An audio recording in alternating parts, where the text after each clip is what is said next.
अपने अंदर एक डिसिप्लिन बहुत मेंटेन करो। मैं ये नहीं कह रहा हूँ कि आप डिसिप्लिन मेंटेन करने का मतलब ये है कि चेहरे पे 12 बजा के घूमते रहो, सीरियस होके घूमते रहो, ना हंसो ना बोलो ना खेलो, ऐसा नहीं बोल रहा हूँ। ऐसे लोग जो पढ़ाई करते हैं कि मतलब मैं पढ़ाई करने के नाम पे घर में किसी से बोल नहीं रहा हूँ, दिन भर अकेले कमरे में किताब लेके घूम रहा हूँ, भाई मुझे मेरा जो अपना अनुभव है, मैंने कभी वैसे पढ़ाई नहीं की, तो मेरा मानना है कि बहुत मुश्किल होता है कि वैसे में पढ़ाई। सब कुछ करिए, इनफैक्ट ऑब्वियसली अब आपको मतलब मैक्सिमम टाइम पढ़ाई में जाना है, बट येस आप अपने बॉडी अपने माइंड को रिलैक्स भी करने के लिए कुछ ना कुछ अपना स्पेस रखिए, ठीक है। अब आते हैं लास्ट टॉपिक पे वेक्टर का, वो है अपना क्रॉस प्रोडक्ट। हालांकि इसका एप्लीकेशन आपको काफ़ी समय बाद मिलेगा, 2-4 मैकेनिक्स के 3-4 चैप्टर पढ़ लेंगे उसके बाद मिलेगा, फिर भी आपको जानना चाहिए। क्रॉस प्रोडक्ट, क्रॉस प्रोडक्ट का नाम क्या है? इसका नाम वेक्टर प्रोडक्ट भी है, और इसका और एक नाम है वेक्टर प्रोडक्ट, इसका और एक नाम है वेक्टर प्रोडक्ट, ठीक है। क्यों वेक्टर प्रोडक्ट इसका नाम है? उसका नाम क्या था? स्केलर प्रोडक्ट या डॉट प्रोडक्ट का नाम क्या था? Scalar product. क्यों? क्योंकि हम जब दो वेक्टर का डॉट लेते थे तो हमें क्या मिलता था? एक मैग्नीट्यूड मिलता था, ठीक है, हमें क्या मिलता था? एक मैग्नीट्यूड। तो उसी तरीके से यहां पर वेक्टर प्रोडक्ट, वेक्टर प्रोडक्ट में आप क्या करोगे? जब भी दो वेक्टर का जब वेक्टर प्रोडक्ट करोगे या क्रॉस प्रोडक्ट करोगे तो आपको एक वेक्टर मिलेगा, मतलब मैग्नीट्यूड के साथ साथ आपको एक डायरेक्शन भी मिलेगा। चलिए, अरे भाई जब ये एंटी पैरेलल है तो ये 180 डिग्री पे ही तो है, इनके बीच का एंगल कितना है? लीनियर पेयर एक्सियम समझते हैं मेरे भाई, ये 180 डिग्री है थीटा। टेल और टेल या हेड और हेड के बीच का एंगल सेम होता है, तो 180 पर ही है। ये क्यों परेशान हो रहे हो? तो यहाँ पे आपके पास वेक्टर प्रोडक्ट कैसे डिफाइन करते हैं, देखिए, if vector A and vector B are two vectors,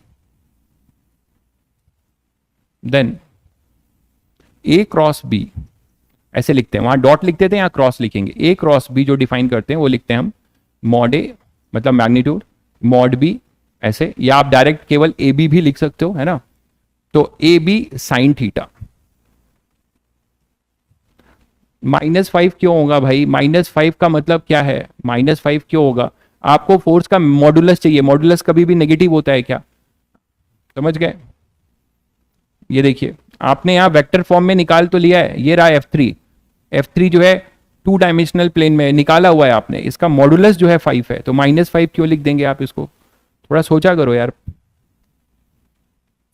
तो ए बी साइन थीटा, ठीक है, ये अपना डिफाइन होता है vector product.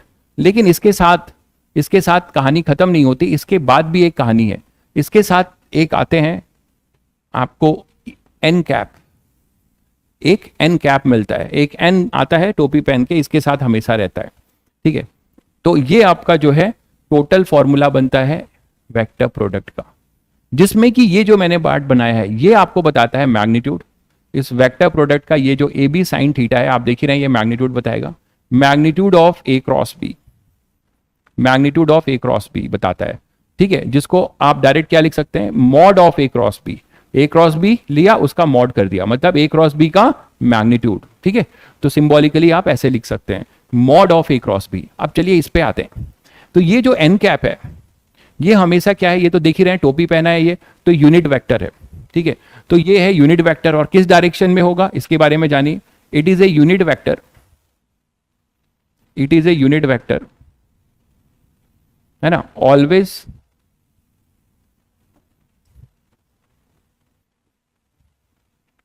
always perpendicular to plane containing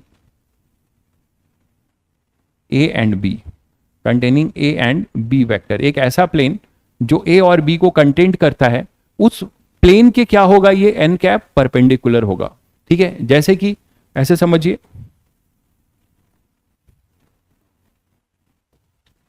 मान लीजिए हमारे पास एक प्लेन है,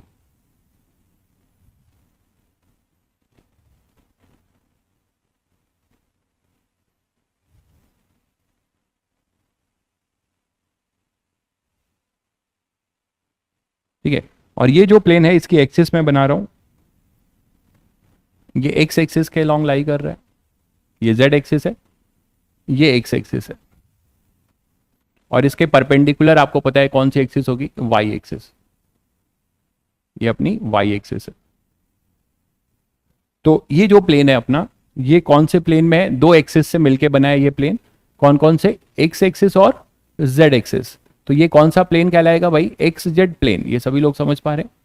दो एक्सिस से मिलके बना हुआ ये अपना क्या कहलाएगा? X Z plane. ठीक है, तो अब यहां पर हम दो वेक्टर ले लेते हैं। मान लो हमारे पास एक वेक्टर है, वेक्टर ए, ठीक है, और इसी प्लेन में है, और दूसरा कोई वेक्टर है ऐसा बी, वो भी इसी प्लेन में है कहीं पे। ठीक है, तो ये जो है वेक्टर ए है और ये है वेक्टर बी। तो आप इनका क्रॉस ले रहे हो। ठीक है, तो जब इनका क्रॉस लोगे तो इनके बीच का जो एंगल है वो थीटा है। तो जो क्रॉस लेने पे हमें क्या मिलेगा? एक मैग्नीट्यूड मिलेगा, और वो मैग्नीट्यूड किस डायरेक्शन में होगा? ठीक है, वो मैग्नीट्यूड किस डायरेक्शन में होगा? वो अपना जो है एन कैप होगा। तो वो एन कैप के बारे में क्या बताया गया कि मेरा इतना मैग्नीट्यूड, ये कुछ मैग्नीट्यूड है, वो किसी डायरेक्शन में डायरेक्टेड होगा। तो वो किस डायरेक्शन में डायरेक्टेड होगा वो आप समझ रहे हैं कि एक ऐसा यूनिट वेक्टर जो परपेंडिकुलर टू द प्लेन होगा। तो यार सभी बच्चे समझते हैं कि सर ये तो एक्स जेड प्लेन है, इसके परपेंडिकुलर एक ही एक्सिस बचती है। कौन सी एक्सिस? Y axis. तो वाई एक्सिस के ऊपर जो हम यूनिट वेक्टर लगाते हैं वो है जे कैप। तो या तो ये ए क्रॉस बी का जो ये मैग्नीट्यूड है ए बी साइन थीटा, या तो ये प्लस जे कैप में होगा या फिर ये माइनस जे कैप में होगा। मेरी बात समझ रहे हैं? दोनों पॉसिबिलिटी है। तो कब प्लस में होगा कब माइनस में, वो देख लीजिए। तो आप क्या कर सकते हैं कि जैसे मैंने जो बनाया है इसके अकॉर्डिंग आप यहां पर एक यूनिट वेक्टर बना सकते हैं। ये यूनिट वेक्टर होगा एन कैप, ये होगा अपना एन कैप। और यहां पर ये एन कैप की वैल्यू यहां पर वो किसके बराबर होगी? प्लस जे कैप। किसके लिए होगी? ये किसके लिए होगा? ए क्रॉस बी के लिए होगा। ए क्रॉस बी की डायरेक्शन प्लस जे कैप होगी। क्यों? उसको आप दो तरीके से देख सकते हैं। एक रूल के अकॉर्डिंग, जब भी आप ए को क्रॉस ले रहे हैं तो आप ए को बी की तरफ घुमाइए। जब आप ए को बी की तरफ घुमा रहे हैं तो इसका रोटेशन कैसा है? Anti clockwise. एंटी क्लॉकवाइज दिख रहा है सभी बच्चों को? तो एंटी क्लॉकवाइज में यूनिट वेक्टर हमेशा पॉजिटिव वाला लिखा जाएगा। ठीक है, और अगर क्लॉकवाइज घूमेगा, जैसे बी क्रॉस ए करना हो, तो बी क्रॉस ए के लिए क्या होगा? बी को ए की तरफ घुमाएंगे आप, है ना, बी को ए की तरफ, तो क्लॉकवाइज घूमेगा, तो इसके लिए यूनिट वेक्टर नीचे वाला हो जाएगा माइनस जे कैप। एक तो ये तरीका है। दूसरा राइट हैंड थंब रूल है। राइट हैंड थंब रूल ज्यादा सिंपल है। आप प्लेन है ए को बी की तरफ, तो जिस वेक्टर को घुमाना है, फिंगर को, कौन से फिंगर को? राइट हैंड थंब के फिंगर को। राइट हैंड थंब के फिंगर को ए वेक्टर की तरफ करो, बी की तरफ घुमा दो। जब बी की तरफ घुमाओगे, अपनी कॉपी में करके देखो, तो बी की तरफ घुमाओगे तो जो थंब है, थंब ऊपर जा रहा होगा, तो उसका मतलब प्लस जे कैप। अगर आप बी क्रॉस ए कर रहे हो, अगर आप बी क्रॉस ए कर रहे हो तो क्या होगा? आप फिंगर को बी की तरफ घुमाओ, फिंगर को बी की तरफ स्ट्रेच करो, और बी क्रॉस ए का मतलब ए की तरफ घुमाओ। तो ए की तरफ घुमाओगे तो थंब नीचे जा रहा होगा, नीचे जाने का मतलब माइनस जे कैप। तो या तो आप ये कर लो, या मैंने आपको जो स्क्रू रूल बताया है कि अगर ये एंटी क्लॉकवाइज होगा, स्क्रू टाइट किए हो घर में, कभी कभी घर में स्क्रू टाइट किए हो तुम लोग, तो स्क्रू को टाइट करते हो मतलब क्या हुआ? क्लॉकवाइज घुमाते हो तो अंदर को जाता है। स्क्रू खोलना होता है तो एंटी क्लॉकवाइज घुमाते हो तो बाहर आता है। ठीक है, कुछ बच्चे सोच रहे हो सर आज ही करके देखेंगे, घर के सारे स्क्रू खोल डालेंगे। ऐसा ना करना। तो ए क्रॉस बी जो हो जाएगा प्लस जे कैप, और बी क्रॉस ए करोगे तो क्या हो जाएगा? Minus j cap. तो सभी बच्चों को इस एन कैप का सिग्निफिकेंस पता चला कि एन कैप एक यूनिट वेक्टर है जो ये बताता है कि ये जो डायरेक्शन, ये जो मैग्नीट्यूड है ए क्रॉस बी का, ये मैग्नीट्यूड ये किस डायरेक्शन में डायरेक्टेड होगा। सिंपल सा रूल है कि वो किस डायरेक्शन में डायरेक्टेड होगा। It will directed towards a axis which is perpendicular to the plane containing both the vector. तो ये एक्स जेड प्लेन था मेरा, जैसे मैंने एक एग्जांपल दिया है, हमेशा ऐसा होगा कोई जरूरी नहीं है, मैंने बस एक एग्जांपल दिया आपको समझाने के लिए कि मैंने एक एक्स जेड प्लेन में दोनों वेक्टर लिया, तो मैं ए क्रॉस बी करूंगा तो मैं एंटी क्लॉकवाइज घुमाऊंगा, तो एंटी क्लॉकवाइज घुमाऊंगा, और मेरे पास वाई एक्सिस ही केवल बचता है, एक ऐसा एक्सिस जो इसके परपेंडिकुलर है। किसके? एक्स जेड प्लेन के। तो वाई एक्सिस के परपेंडिकुलर जो यूनिट वेक्टर है वो क्या है? अपना जे कैप। तो यहां एन कैप क्या हो जाएगा? जे कैप। किसके लिए? ए क्रॉस बी के लिए, और बी क्रॉस ए के लिए जस्ट उल्टा हो जाएगा। क्लियर हुआ सभी को? चलिए, तो ये कहानी है अपनी जनरल वेक्टर प्रोडक्ट की। अगर मैं यही आपसे बोलूं, ये क्लियर हो गया सभी को? तो यही मैं अगर आपको बोलूं कि हमें वेक्टर प्रोडक्ट लेना सीखना है यूनिट वेक्टर का, vector product of standard unit vector, तो अपने 3 स्टैंडर्ड यूनिट वेक्टर हैं एक्स वाई जेड की तरफ, इनका आपस में हम वेक्टर प्रोडक्ट करना शुरू करें। जैसे हमने डॉट प्रोडक्ट भी किया था इसका, तो हमें क्या मिला था कि जो आई डॉट आई है, जे डॉट जे है और के डॉट के है, ये 1 हो जाते थे, और म्यूचुअली परपेंडिकुलर वाले यूनिट वेक्टर का डॉट प्रोडक्ट 0 हो जाता था, क्योंकि वहां पे कॉस होता था। तो कॉस में थीटा 0 रहेगा तो 1 होगा, और कॉस 90 0 होता था। लेकिन यहां उल्टा सीन है, देख रहे हैं आप कि अगर अपने पास जो यूनिट वेक्टर है, यही तो है,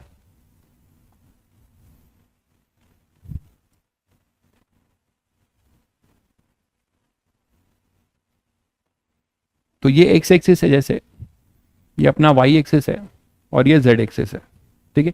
तो इस तरफ वाले को आई कैप यूनिट वेक्टर है, ये अपना जे कैप है, और ये यूनिट वेक्टर है के कैप।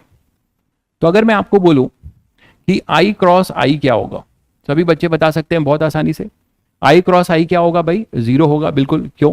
क्योंकि मॉड आई और इनके बीच का एंगल है, पैरेलल वेक्टर है, तो साइन 0, और साइन 0 सभी को पता है क्या होता है, 0।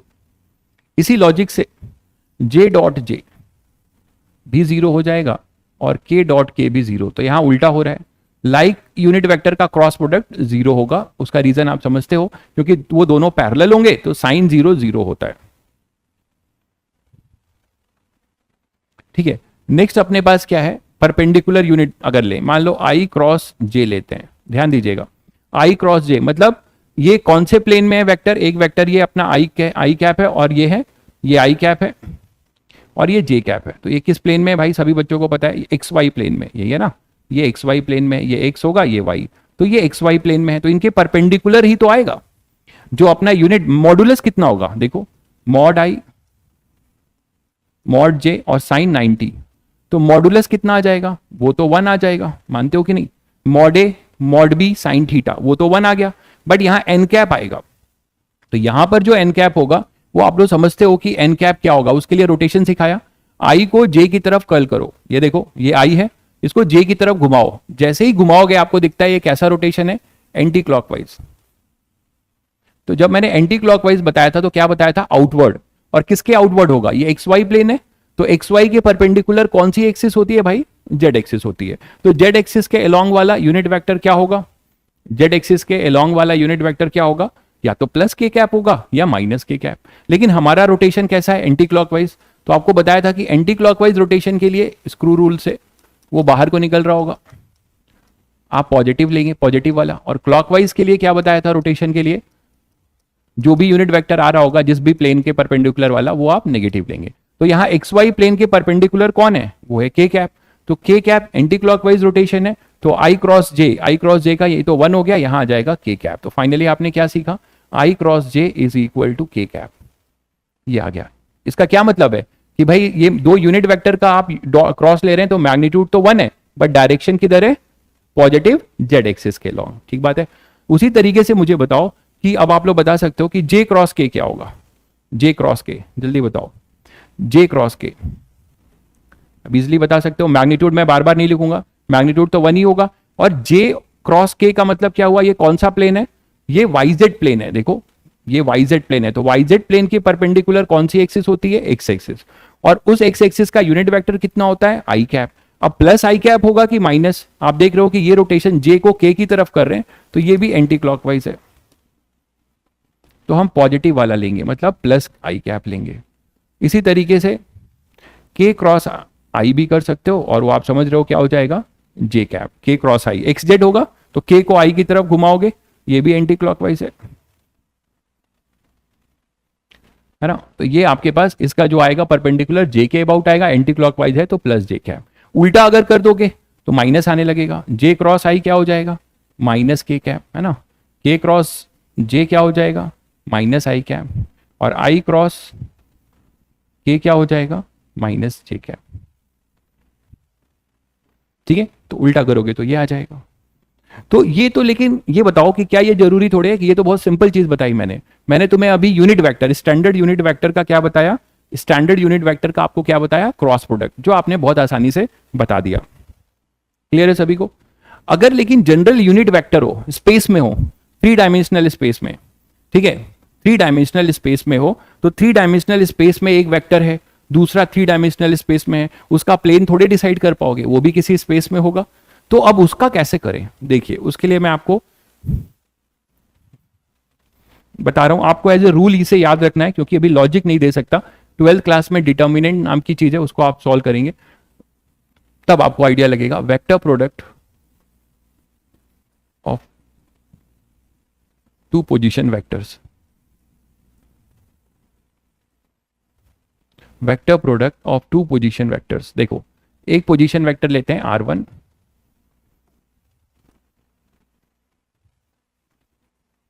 एक R1 लेते हैं A1 i cap plus B1 j cap plus C1 k cap, ठीक है, एक जनरल पोजीशन वेक्टर ले लिया।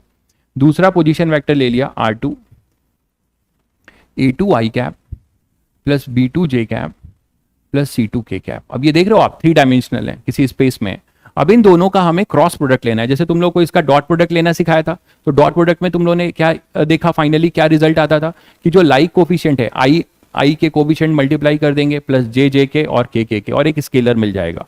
लेकिन यहां पर तो हमें वेक्टर चाहिए, वेक्टर मिलेगा कैसे करते हैं देखिए, सुनिए ध्यान से, सब लोग बोर्ड पे देखिए, इसको मिस मत करिएगा, एज ए रूल याद रखिएगा, ठीक है। मैं अभी ये बताने के लिए कैपेबल नहीं हो पाऊंगा आपको 11th में कि डिटर्मिनेंट क्या होता है, उसको कैसे ब्रेक करते हैं, तो मैं उस पर नहीं जा रहा हूं, मैं बस आपको एज ए रूल बता रहा हूं। आप क्या करिए, जब भी ऐसा दिया हो ऐसा, ठीक है, ध्यान दीजिएगा, तो आप क्या करिए, आपको मान लीजिए लेना है R1 क्रॉस R2, आपको क्या निकालना है R1 क्रॉस R2, तो ऐसे ही करिए, लिखिए और इक्वल टू, फिर क्या करिए, दो पैरेलल लाइन खींच दीजिए, ऐसे दो पैरेलल लाइन खींच दीजिए, दो पैरेलल लाइन ऐसे खींच दीजिए,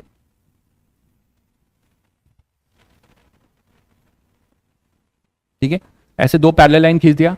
अब ये पैरेलल लाइन क्या होता है, इसको हम डिटर्मिनेंट कहते हैं, इस डिटर्मिनेंट को ब्रेक करना होता है, इस पे हम नहीं जाते हैं, ठीक है, वो 12th क्लास का मैट्रिसेस एंड डिटर्मिनेंट मैथ्स में चैप्टर है, वो आप पढ़ेंगे। अब एज ए रूल याद रखो, दो पैरेलल लाइन से खींच दिया। अब आप क्या करो, यहां लिख दो आई कैप, यूनिट वेक्टर 3 है, इनको लाइन से लिख दो, आई कैप जे कैप और इधर के कैप लिख दिया, ध्यान दो। अब आप ये जो आई कैप है इसके सामने यहां प्लस साइन, इसको मार्क करो, इसको नेगेटिव और इसको प्लस। आप इन सबका लॉजिक है, क्यों इसको हम प्लस कर रहे हैं, क्यों माइनस कर रहे हैं, क्यों, लेकिन हम उस पर अभी नहीं जा रहे हैं क्योंकि फिर मुझे पूरा डिटर्मिनेंट चैप्टर बताना होगा, को फैक्टर, को माइनर, बहुत सारी बातें हैं, ठीक है। तो आई कैप जे कैप और के कैप ये यूनिट वेक्टर होते हैं, उसको आपने लिख दिया, उसको आई कैप को असाइन किया प्लस, जे कैप को माइनस और के कैप को प्लस। अब ध्यान से सुनो, सेकंड क्या है कि आप जब R1 क्रॉस R2 कर रहे हो, ध्यान से सुनिए, R1 क्रॉस R2 कर रहे हो तो सबसे पहले आपको R1 के कोफिशिएंट्स लिखने होंगे। आई कैप का कोफिशिएंट क्या है, A1, तो आप आई कैप के नीचे लिख दो।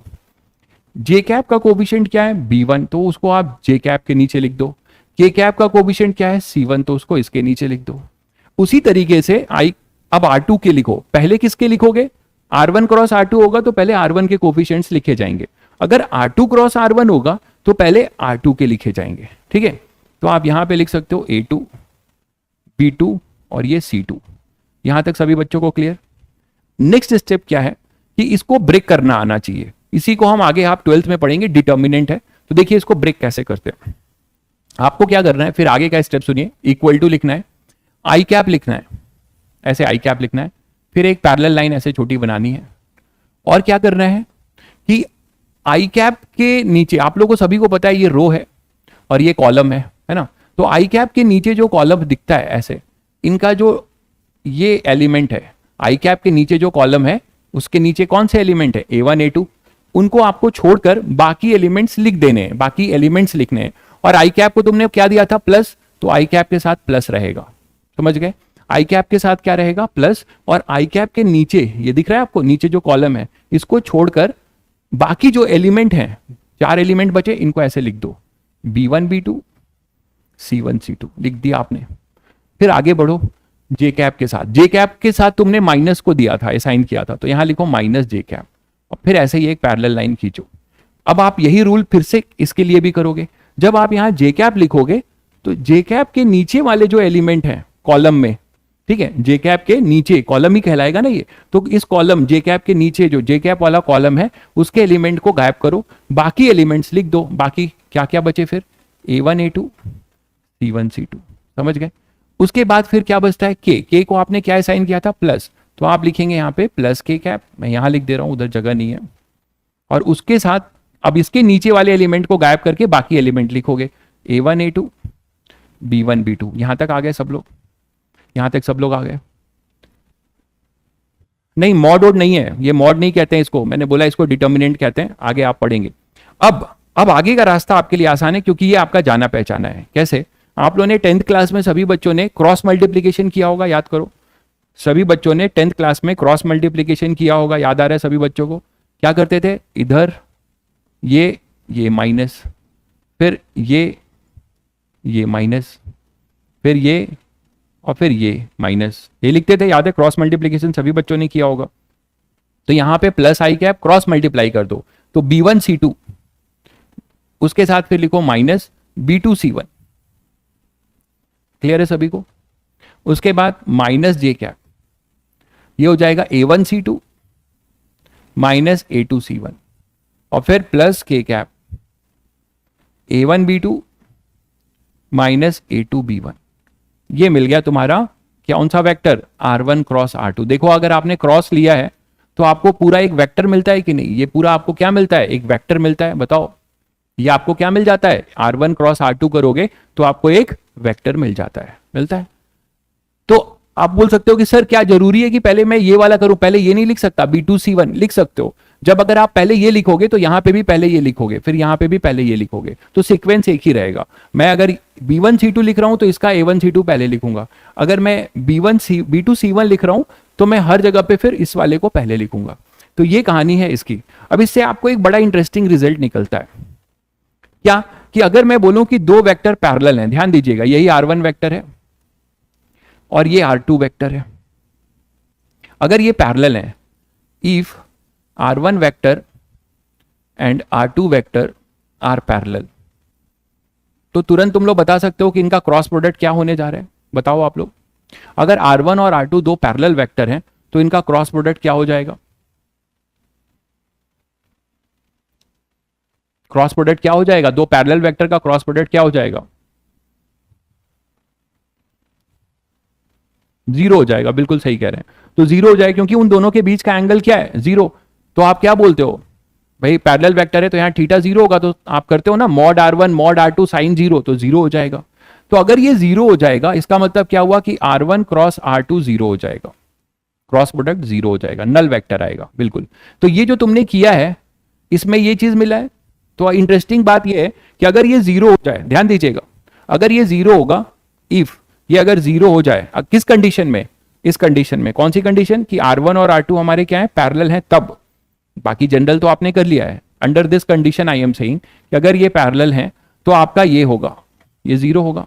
तो ये 0 कर दिया तो इक्वल टू ये पूरा वेक्टर इसी का क्रॉस लिया है, क्या होगा? Plus i cap B1 C2 minus B2 C1 minus j cap A1 C2 minus A2 C1 plus k cap A1 B2 minus A2 B1। बताओ, तो ये भी 0 होना चाहिए। कैसे 0 हो सकता है आप बताओ? ये कैसे 0 हो सकता है कि ये इंडिविजुअली ये भी 0 हो जाए? तभी तो ये 0 0 0 होगा। आई का कोविशेंट भी 0 हो जाए, जे का कोविशेंट भी 0 हो और के का कोविशेंट भी 0 हो, तभी तो आप बोलोगे कि ये पूरा वेक्टर R1 क्रॉस R2 के बराबर है। और यहां R1 क्रॉस R2 0 है तो इसको भी 0 होना पड़ेगा। और इसको 0 होने के लिए इसके आई, जे और के कोफिशिएंट्स भी क्या हो जाएं? 0 हो। ठीक है। तो अब आप यहां से कंडीशन पा रहे हो क्या? B1 C2 minus B2 C1 equal to 0। तो आपको क्या मिलता है? B1 by B2 is equal to C1 by C2। यहां से ये मिलता है। यहां से अगर इसको 0 करते हो तो क्या मिलेगा? A1 C2 equal to A2 C1, मतलब A1 by A2 is equal to C1 by C2। ठीक है। तो आप यहां से दो कंडीशन देख रहे हो, एक है B1 बाई B2 का रेशियो C1 बाई C2 के बराबर है और एक है A1 by A2 C1 by C2 के। तो ये आपस में सब बराबर होंगे रेशियो। तो क्या लिख सकते हैं finally? A1 by A2 is equal to B1 by B2 is equal to C1 by C2। अगर तुम्हें किसी दो वेक्टर में उनके कोफिशिएंट्स का रेशियो, आई कैप के कोफिशिएंट का रेशियो, जे कैप के कोफिशिएंट का रेशियो और के कैप के कोफिशिएंट का रेशियो सेम मिलता है तो आप तुरंत बिना कुछ किए बता सकते हैं कि दे आर पैरेलल वेक्टर। तो आप बोल सकते हैं condition for two vector to be parallel. मानते हो कि नहीं? ये पैरेलल वेक्टर की कंडीशन आप बोल सकते हो। बताओ, यहां तक सभी को क्लियर है?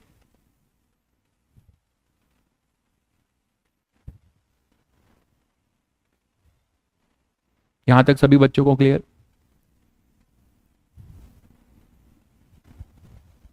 चलिए आगे बढ़ते हैं।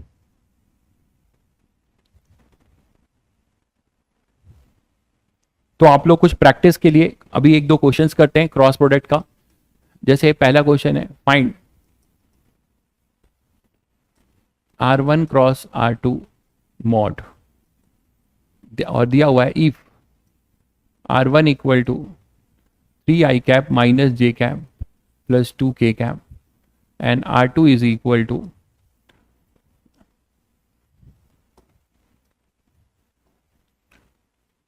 2i cap plus 4j cap plus k cap. तो जल्दी से आप लोग इसकी वैल्यू बता दो। जैसे रूल बताया था वैसे ही करना शुरू करो।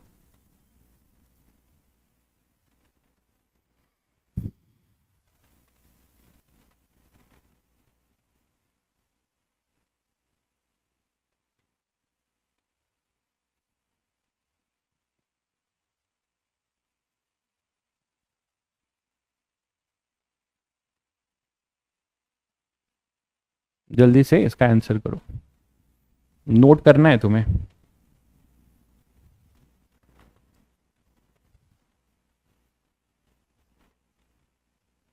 नोट कर लो भाई।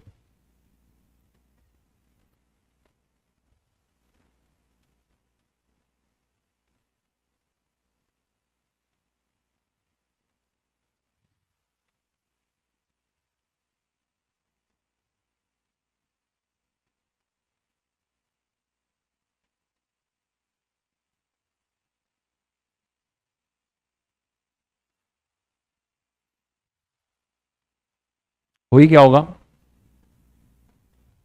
देखिए फॉर्मूला का स्टेप और एक बार बता देते हैं।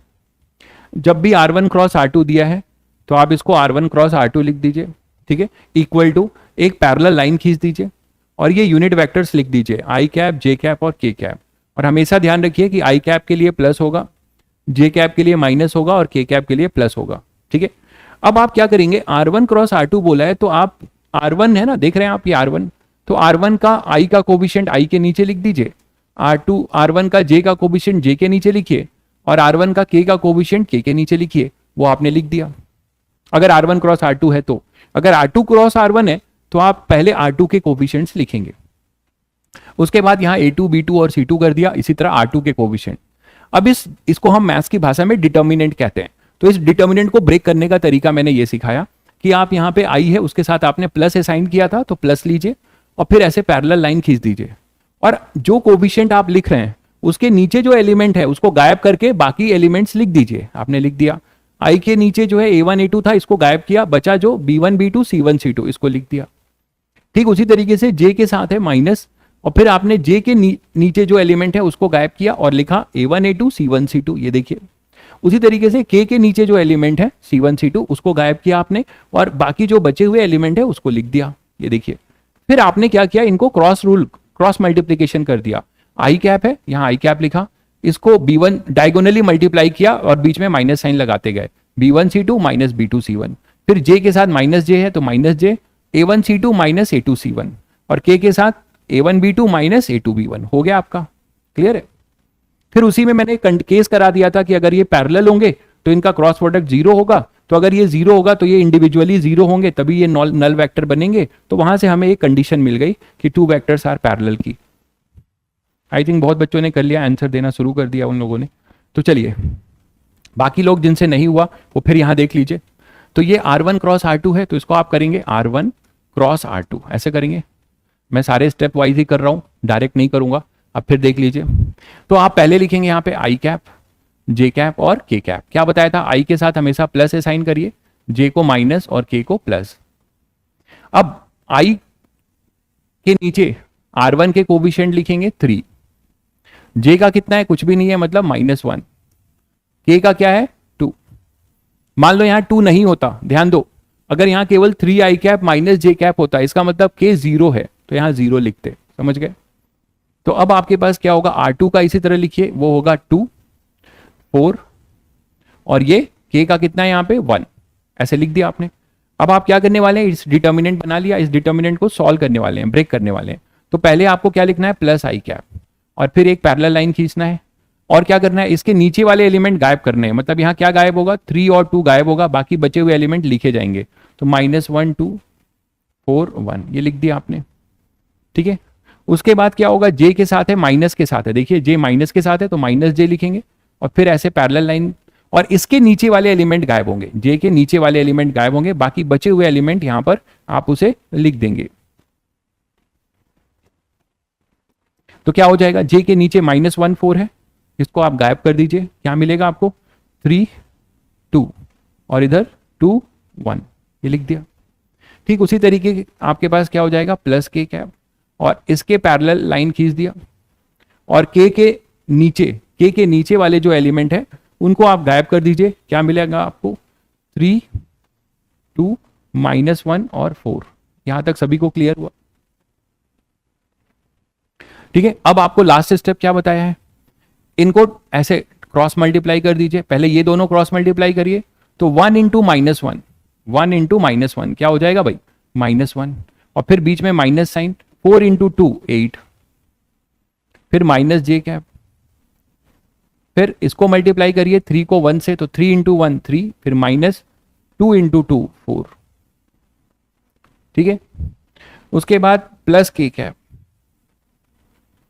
4 इंटू 3 12, फिर यहां तुम्हें ध्यान देना है, ये माइनस और फिर 2 इंटू -1 -2, तो यहां एक -2 ऐसे आएगा, यहां गलती हो जाती है बहुतों से। ये क्लियर है सभी को।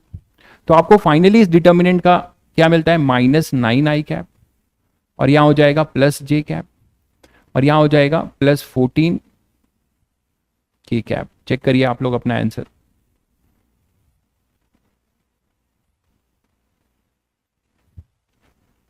ठीक है, सभी को क्लियर हुआ। तो -9 आई कैप प्लस जे कैप प्लस 14 के कैप, ये क्लियर है सभी को भाई। देखिए 3 वेक्टर्स आपसे नहीं पूछे जाएंगे, आप डरिए मत भाई संचित, कि 3 वेक्टर्स का आपको जो है डिटर्मिनेंट नहीं पूछा जाएगा, आप टेंशन मत लीजिए। 3 वेक्टर्स के लिए क्या करेंगे मैं अभी बताता हूं, पहले 2 के लिए करके फिर करेंगे। हालांकि यहां पे इस लेवल पे आपको कुछ नहीं पूछा जाएगा ऐसा 3 वेक्टर का, 2 वेक्टर का ही पूछा जाएगा। तो अब अगर आपसे मॉडुलस पूछेगा तो इसका मॉड ले लेंगे, है ना, मतलब mod of R1 cross R2 अगर आपसे पूछे, mod of R1 cross R2 आपसे पूछे तो आप क्या करने वाले हो यार,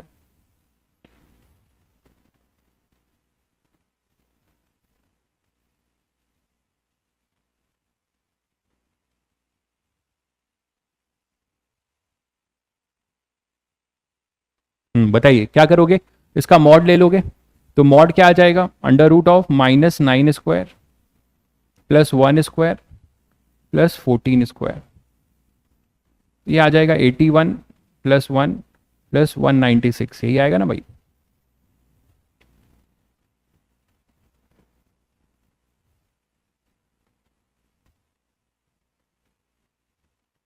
तो ये इसका मॉड हो जाएगा √278, बहुत बच्चों ने सही निकाला था, ठीक है, √278 इसका मॉड हो जाएगा। अच्छा आप मुझे ये बताओ कि इसी में आपसे एक क्वेश्चन एक्स्ट्रा ऐसे पूछ दूं, ठीक है, मैं यहां पे पूछ रहा हूं, इसी में आपसे एक क्वेश्चन पूछ दिया जाए, एक ये ए पार्ट ले लो, बी पार्ट ये पूछ दिया जाए कि find a unit vector which is perpendicular to both the vector to R1 and R2 which is perpendicular to R1 and R2। क्या करोगे, आपको बताना है कि find a unit vector which is perpendicular to R1 and R2, ठीक है, आपको एक ऐसा यूनिट वेक्टर बताना है जो कि R1 और R2 के परपेंडिकुलर हो। तो आप लोगों को अभी क्रॉस प्रोडक्ट की डिफिनेशन बताई थी मैंने, बताओ क्या बताई थी, कि R1 और R2 के जो क्रॉस प्रोडक्ट करते हो, इससे जो वेक्टर आता है, वेक्टर की डायरेक्शन n कैप है ना, तो n कैप की जो डायरेक्शन है, that n cap is perpendicular to the plane containing R1 and R2। मानते हो, that n cap is perpendicular to the plane containing R1 and R2। तो अभी तुमने जो R1 क्रॉस R2 निकाला यार, ये वेक्टर आया, तो ये कैसा वेक्टर है, दिस वेक्टर क्या होगा, always is always perpendicular to the plane containing R1 and R2, मानते हो कि नहीं? R1 और R2 वेक्टर के जो प्लेन के परपेंडिकुलर होगा वही होगा, ठीक है। लेकिन आपसे वेक्टर नहीं पूछा है, क्या पूछा है फिर? Unit vector. तो शायद सभी बच्चों को चमका होगा कि सर ये जो वेक्टर आया है यही तो है इन दोनों के परपेंडिकुलर, लेकिन हमसे यूनिट वेक्टर पूछा है, तो इसी वेक्टर का हम क्या कर दें? यूनिट वेक्टर बना दें। इसी वेक्टर का हम क्या कर दें? यूनिट वेक्टर बना दें।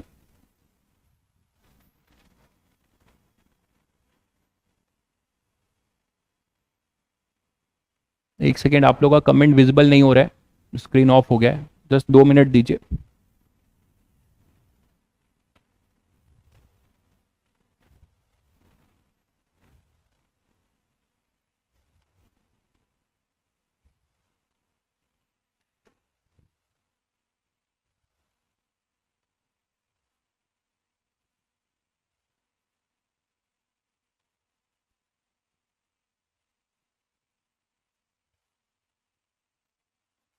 ठीक है।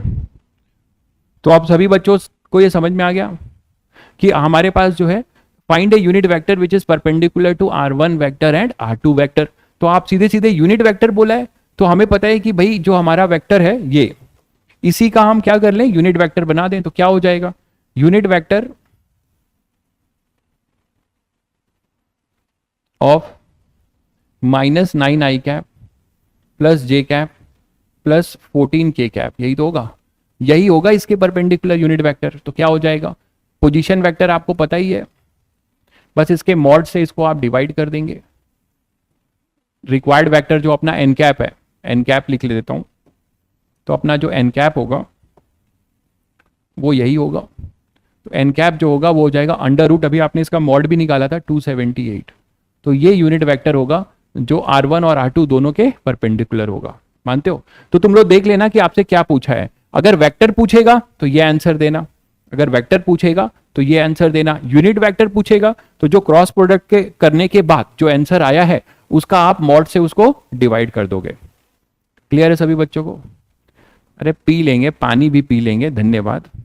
तुम्हारे घर आके पिएंगे भाई, टेंशन ना लो।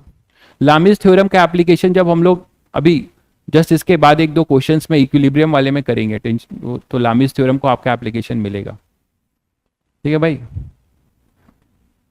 घर बुलाना तब बढ़िया चाय पानी करेंगे, बट तभी आएंगे जब सिलेक्शन के बाद बुलाओगे, तभी आएंगे जब सिलेक्शन के बाद बुलाओगे, ठीक है। चलिए, तो अब दूसरा देखिए, जो सबसे इंपॉर्टेंट चीज है कि ये क्रॉस प्रोडक्ट हमें क्या बताता है, ये क्रॉस प्रोडक्ट हमें क्या बताता है उस पर बात करते हैं। जैसे मैंने तुम लोगों को कहा था कि what is the geometrical meaning of dot product, तो geometrical meaning of dot product हमने पढ़ा था कि it is projection of one vector along another vector, ठीक है। It is the projection of one vector along another vector. ठीक उसी तरीके से what is the geometrical meaning of, देखिए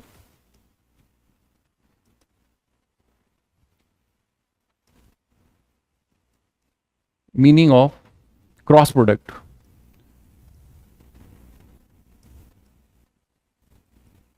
तो basically geometrical meaning of not cross product, magnitude of cross product है।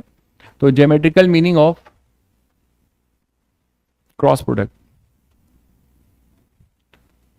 तो geometrical meaning of cross product क्या है, हमें क्या बताता है वो देखिए। मान लीजिए हमारे पास 2 वेक्टर थे, ये जो तुमने बनाया था, है ना, ध्यान दीजिएगा, जिसका आप क्रॉस लेने जा रहे हो। मान लो ए और बी 2 वेक्टर हैं जिनका आप क्रॉस लेने जा रहे हो, ठीक। ये अपना है ओ ए और ये ओ बी, तो एक वेक्टर है अपना ओ बी वेक्टर, एक है ओ ए वेक्टर, और ओ ए वेक्टर का जो मैग्नीट्यूड है वो मैंने लिया हुआ है ए के बराबर, ओ बी का जो मैग्नीट्यूड है वो लिया हुआ है बी के बराबर। तो इसकी जो लेंथ लिखूंगा तो मैं यहाँ पे केवल ए लिखूंगा, मतलब क्या हुआ कि मैं ओ ए लाइन की लंबाई लिख रहा हूं, कितने मीटर है, सेंटीमीटर है, और यहाँ बी लिख दिया। तो ओ ए वेक्टर का मैग्नीट्यूड ए है, ओ बी वेक्टर का मैग्नीट्यूड बी है, और इनके बीच का एंगल है थीटा। सुनो ध्यान से, अब आपको 2 वेक्टर मिल गए। अब आप इन 2 वेक्टर जो है इसको adjacent side of a parallelogram मानते हुए एक पैरेलल एलोग्राम कंस्ट्रक्ट कर ही सकते हो, है ना। आप एक पैरेलल एलोग्राम कंस्ट्रक्ट कर ही सकते हो इसको एडजेसेंट साइड मानते हुए। तो पैरेलल मतलब opposite sides are equal and parallel.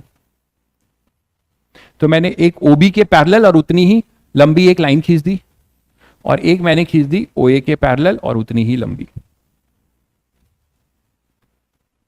बोलो, तो अब अपने पास आ गया, ये है अपना कुछ C, ठीक है। तो ये पैरेललेलोग्राम बन गया। अब इस पैरेललेलोग्राम में ध्यान दो, मैं A से B वाले को ज्वाइन कर रहा हूं, A से B वाले को क्या कर रहा हूं, ज्वाइन कर रहा हूं, इसको एक कंस्ट्रक्शन कर रहा हूं, A से B को ज्वाइन कर दिया, ठीक। तो A से B को ज्वाइन कर दिया, और यहां पर A से B पे एक परपेंडिकुलर भी ड्रॉप कर दिया।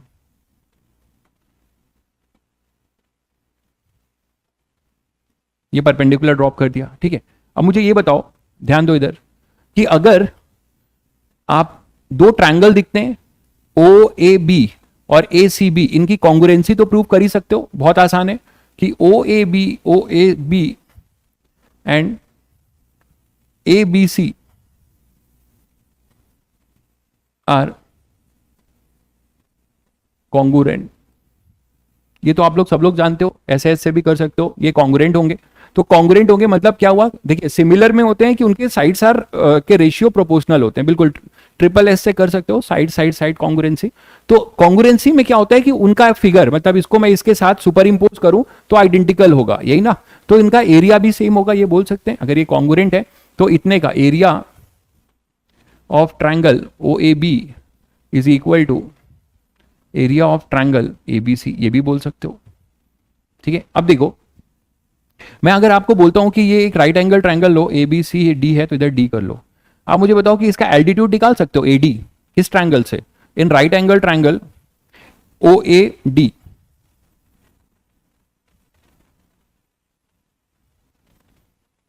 OAD, इस राइट एंगल ट्रायंगल OAD दिख रहा है आप सभी बच्चों को, ये अपना OAD है, ये थीटा है, ये A है, और ये अपना AD है, ठीक है। तो साइन थीटा क्या लिखोगे, it is opposite side upon hypotenuse, that is A। तो AD कितना आएगा यार, A साइन थीटा, मानते हो कि नहीं, AD आएगा A साइन थीटा। तो मैं इस पूरे बड़े ट्रायंगल का, OAB ट्रायंगल का एरिया लिखने जा रहा हूं अब, area of triangle OAB, area of triangle OAB। बताओ क्या होगा, एरिया ऑफ ट्रायंगल OAB क्या होगा बताओ, ये हो जाएगा हाफ बेस, मतलब OB इंटू हाइट, और हाइट कितना है अपना AD, और OB का मैग्नीट्यूड, ये OB वेक्टर था, इसका मैग्नीट्यूड हमें पता है कितना है B।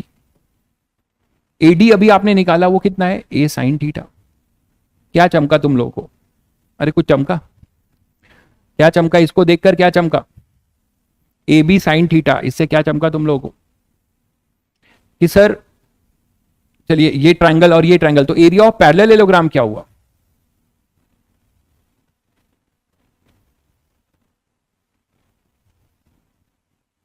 एरिया ऑफ पैरेललोग्राम क्या हो जाएगा, 2 times of area of triangle, क्योंकि दोनों ट्रायंगल बराबर हैं, OAB।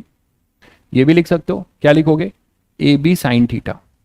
तो अब बता दो, अब क्या चमका, अरे AB साइन थीटा क्या होता है, क्रॉस प्रोडक्ट होता है किन दो वेक्टर का, A और B का, इनफैक्ट क्रॉस प्रोडक्ट नहीं, उनका मैग्नीट्यूड होता है। तो आप इसको ये लिख सकते थे क्या, इट इज A वेक्टर, देखिए OA वेक्टर मतलब A वेक्टर, तो A vector cross B vector का मॉड, ऐसे लिख सकते थे कि नहीं, इसको बताइए, A क्रॉस B। और यहां से तुम्हें एक बहुत बड़ी बात पता चली कि सर एरिया तो वेक्टर होगा, फिर बिल्कुल एरिया के पास मैग्नीट्यूड भी होगा और डायरेक्शन भी होगा, जो अभी तक तुम लोग केवल मैग्नीट्यूड पढ़ते आए हो कि एरिया के पास वेक्टर भी होगा, मतलब मैग्नीट्यूड भी होगा और डायरेक्शन भी।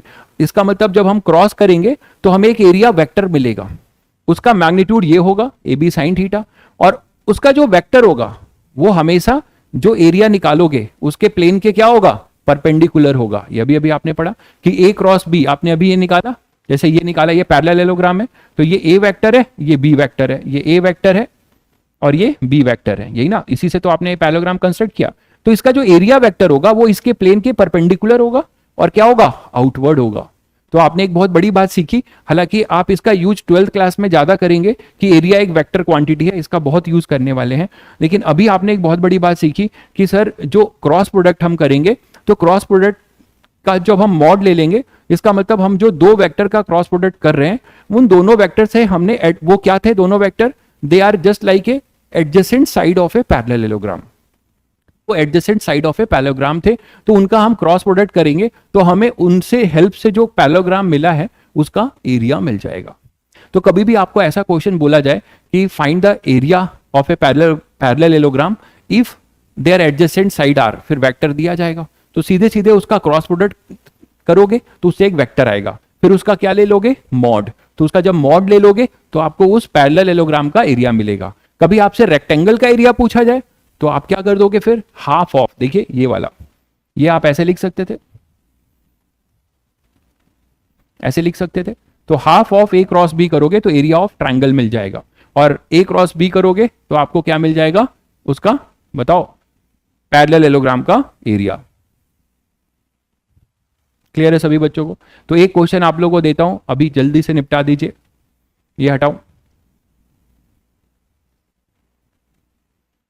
नहीं अभी भागो मत, ये आदत मत खराब करो कि 5 मिनट पहले भागना शुरू कर दिया, ठीक है? कल तो छुट्टी है ना, पंचुअल रहो यार, ठीक है बेटा? अपने अंदर एक डिसिप्लिन बहुत मेंटेन करो। मैं ये नहीं कह रहा हूं कि आप डिसिप्लिन मेंटेन करने का मतलब ये है कि चेहरे पे 12 बजा के घूमते रहो, सीरियस होके घूमते रहो, ना हंसो, ना बोलो, ना खेलो, ऐसा नहीं बोल रहा हूं। ऐसे लोग जो पढ़ाई करते हैं कि मतलब मैं पढ़ाई करने के नाम पे घर में किसी से बोल नहीं रहा हूँ, दिन भर अकेले कमरे में किताब लेके घूम रहा हूँ, भाई मुझे मेरा जो अपना अनुभव है, मैंने कभी वैसे पढ़ाई नहीं की, तो मेरा मानना है कि बहुत मुश्किल होता है कि वैसे में पढ़ाई, सब कुछ करिए, इनफैक्ट ऑब्वियसली अब आपको मतलब मैक्सिमम टाइम पढ़ाई में जाना है, बट यस आप अपने बॉडी अपने माइंड को रिलैक्स भी करने के लिए कुछ ना कुछ अपना स्पेस रखिए, ठीक है? भागो भागो नहीं, ठीक है? भागो मत, भागोगे तो पछताओगे। तो यहां पर एक क्वेश्चन करते जाइए, find the area of a parallelogram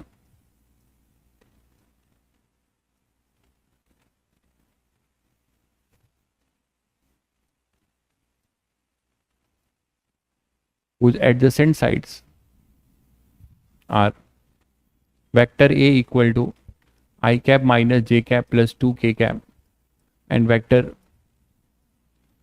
B is equal to 3 I cap minus j cap plus k cap। जल्दी से निकाल दीजिए। अच्छा पानी पानी गिर रहा है, कहाँ पानी आ रहा है भाई, कहाँ से बोल रहे हो? बारिश का समय आ गया, हर जगह मौसम तो इधर उधर हो ही रहा है। खैर हाँ, जंगल के चीते जो है ना आज सुस्त दिखे, क्योंकि उनको शिकार मिला नहीं ना आज।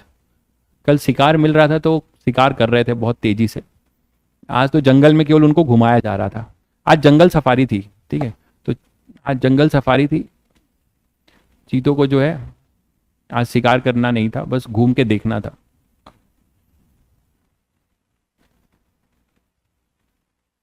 अच्छा कोटा में बर्फ पड़ रहा है, क्या बात है, क्या बात है। तो बहुत बच्चे यहाँ पे कोटा से भी हैं क्या? बहुत बच्चे कोटा से भी पढ़ रहे हैं क्या? मोस्टली तो मुझे लगा था बाहर के बच्चे हैं, कोटा के बच्चे भी हैं क्या? गोंदिया महाराष्ट्र, लखनऊ से कौन है यार? एक मिनट, लखनऊ से कौन है, नाम नहीं दिख रहा है। तैयब जी लखनऊ से हो, अच्छा जी, मिलो यार फिर मुझसे तो, हैं? जमशेदपुर, बागपत, बहुत बढ़िया। सब वही तो मैं कह रहा हूँ, हर जगह के बच्चे हैं। संजना अबू धाबी से, क्या बात है। तो वहाँ कितने का टाइम लैग होगा भाई? अबू धाबी में टाइम लैग कितना चल रहा होगा? 2 घंटे का चल रहा होगा शायद। अभी आपके यहाँ क्या बज रहा होगा? आई थिंक 3:30 बज रहा होगा। मैं सही गेस कर पा रहा हूँ क्या?